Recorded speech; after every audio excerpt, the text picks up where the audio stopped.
Chapter 6 The Pimple. All teenagers fear acne. Even a small pimple causes kids to lose sleep. But imagine the plight of Brandon, who had 3 huge pimples on his face.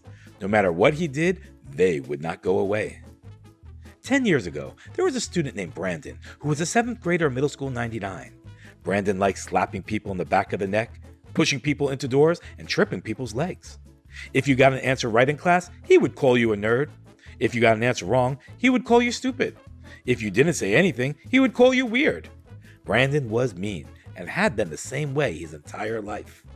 And until the moment Jennifer transferred into class 722, he never had a pimple. Jennifer recently moved from Colorado and was new to middle school 99. Jennifer sat right in front of Brandon, and it didn't take long for Brandon to introduce himself.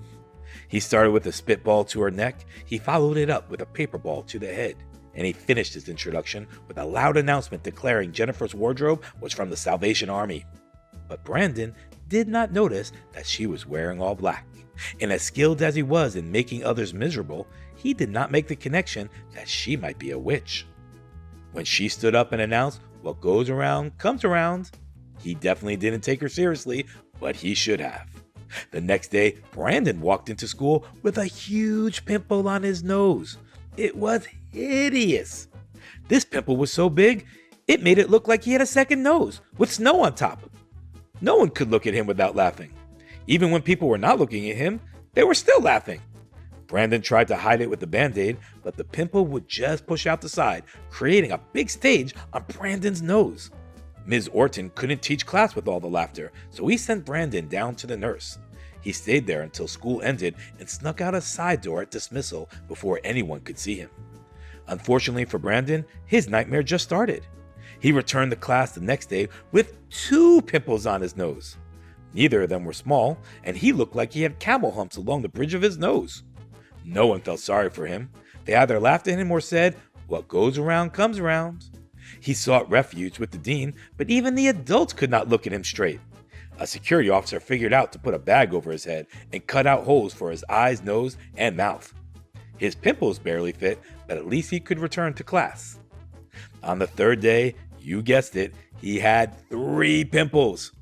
If you think the situation could not have gotten worse, you obviously were not there that day.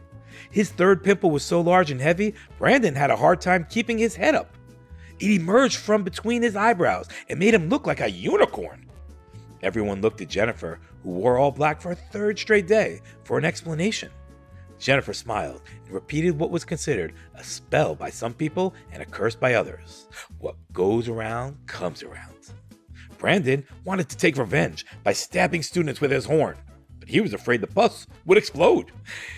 He had to put a paper bag over his head again, but this time he needed a special hole for his 3rd pimple. No one ever found out what happened on the 4th day because Brandon never showed up to school again. It has been debated for 10 years whether his pimples were a coincidence or sorcery. But what cannot be debated is the meaning of the whispers you can hear in the hallways whenever someone is bullied. What goes around comes around. And when someone comes to school with a pimple, everyone knows why.